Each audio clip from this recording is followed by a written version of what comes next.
సంగారెడ్డి జిల్లా Patancheru irrigation sub division కార్యాలయంలో దాడులు నిర్వహించారు ఏసీబీ అధికారులు. ₹1,00,000 లంచం తీసుకుంటుండగా గుమ్మడిదల ఇరిగేషన్ ఏఈ రవికిషోర్ ను రెడ్ హ్యాండెడ్ గా పట్టుకున్నారు ఏసీబీ అధికారులు.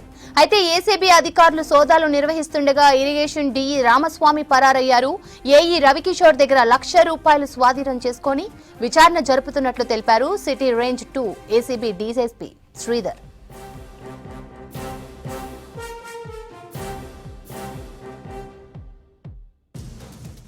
గుమ్మడిదల మండలంలో నాలా ఎన్ఓసీ క్లియరెన్స్ గురించి ₹10 లక్షల డిమాండ్ చేశాడు ఏఈ రవికిషోర్. ₹7 లక్షలతో ఒప్పందం కుదుర్చుకున్నాడు.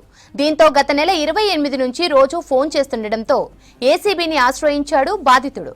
ముందే అనుకున్న ప్రకారం మొదట ₹1,00,000 ఏఈ కార్లోని డాష్ బోర్డులో డబ్బులు పెడుతుండగా పట్టుకున్నారు ఏసీబీ అధికారులు. ఈ డీల్ వెనుక ఏఈతో పాటు ఇంకా పై అధికారులు ఎవరైనా ఉన్నారా, తన ఒక్కడే డిమాండ్ చేశాడా అన్నది విచారణలో తేలాల్సి ఉందని ఏసీబీ అధికారులు తెలిపారు. ₹1,00,000 స్వాధీనం చేసుకున్నామని ఏఈ రవికిషోర్ ను కోర్టులో హాజరుపరుస్తామని తెలిపారు ఏసీబీ డీఎస్పీ శ్రీధర్.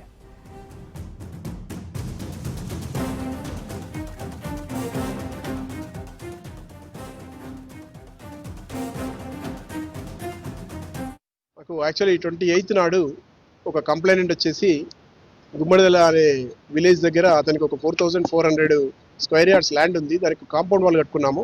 ముందర ఒకటి నాలా లాగా ఉంటే అతనే ఒక నాలా లాగా కన్స్ట్రక్షన్ చేశాడు, దాన్ని మోరీలాగా చేస్తే కన్సర్న్ గుమ్మడిదల ఏఈ గారు అనేటువంటి రవికిషోర్ గారు వచ్చి అతను బెదిరించాడు. ఇది మొత్తము నేను హైడ్రాన్ పిలిపించేస్తాను, డెమోలిషన్ చేయిస్తానని చెప్పేసి అతను బెదిరించాడు. తర్వాత మా డిపార్ట్మెంట్ ఎన్ఓసీ లేదు, ఎన్ఓసీకి అప్లై చేయాలి కంపల్సరీ అంటే ఎన్ఓసీ అప్లై కూడా చేశాడు. అతను చేశాక ఎన్ఓసీ అప్లికేషన్ వచ్చాక ఇతన్ని ₹10 లక్షల బ్రైబ్ అమౌంట్ డిమాండ్ చేశాడు. అతను 10 లక్షలు ఇచ్చుకోలేను అని చెప్పేసి అతను బేరమాడితే ఆఖరికి అది 7 లక్షలకు ఫిక్స్ చేశారు. ఆ 7 లక్షలలో ₹1,00,000 ఫస్ట్ ముందు తెచ్చి అడ్వాన్స్గా ఫస్ట్ పార్ట్ అని చెప్పేసి మా దగ్గరికి ఇవాళ మార్నింగ్ వచ్చాడు. వస్తే ఇమీడియట్లీ కేసు రిజిస్టర్ చేసాము, ఎఫ్ఐఆర్ చేసేసి ఇక్కడికి వచ్చాము. వచ్చాక ఆఫీస్ లోపలికి కంప్లైంట్ పోతే ఇక్కడ కాదు బయట వెయిట్ చేయమని చెప్పారు. మేమంతా ఈ సరౌండింగ్స్లో ఉండి అబ్జర్వ్ చేస్తున్నాం. అది అతని అక్యూజ్డ్ కారు, ఇక్కడ స్కోడా కారు ఉంది ఒకటి సిల్వర్ కలర్ది, ఆ కార్లో కూర్చోమని చెప్పాడు. ఆ కార్లో ఇతను కూర్చున్నాక అక్యూజ్డ్ కూడా వచ్చి కూర్చున్నాడు. ఇక్కడ నుంచి అన్లాక్ చేశాడు, కంప్లైంట్ పై ముందు కూర్చున్నాడు ముందు సీట్లో.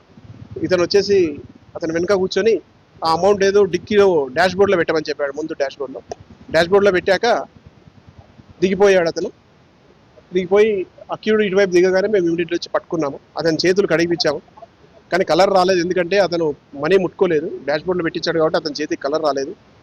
కానీ ఏం జరిగిందని అడిగితే ఒక కంప్లైంట్ వచ్చాడు, మాకు పిటిషనర్ ఉన్నాడు గుమ్మడిదల విలేజ్లో, దానికి సంబంధించి అతను ₹1,00,000 ఇచ్చాడని చెప్పాడు. ఎక్కడ ఉన్నాయి పైసలు అని అడిగితే కారు డిక్కీలో ఉన్నాయని చెప్పాడు. కారు ఓపెన్ చేయించాము అతనితో.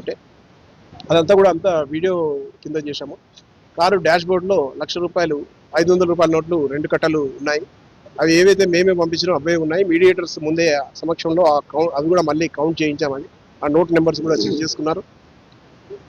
తర్వాత కారు డాష్ బోర్డ్లో ఉన్నటువంటి కింద ఒక కవర్ ఉంది. ఆ కవర్కు ఈ నోట్స్ అంటుకున్నాయి కాబట్టి ఆ కవర్ని కడిగితే కలర్ వచ్చేది. 3 బాటిల్స్ కూడా తీసుకున్నాము. ఆ అమౌంట్ కూడా రికవరీ చేసాము.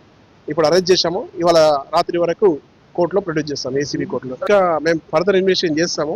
ఇంకా ఈ స్టార్టింగే జస్ట్ అతను కూర్చోబెట్టి మాట్లాడుతున్నాం. అది ఇన్వెస్టిగేషన్ చేస్తాము, కాల్ డీటెయిల్స్ కూడా తీస్తాము.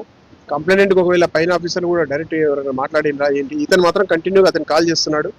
మాతో పాటే కంప్లైంట్ హైదరాబాద్ ఇక్కడికి వచ్చేసరికి కూడా చాలాసార్లు కాల్ చేశాడు.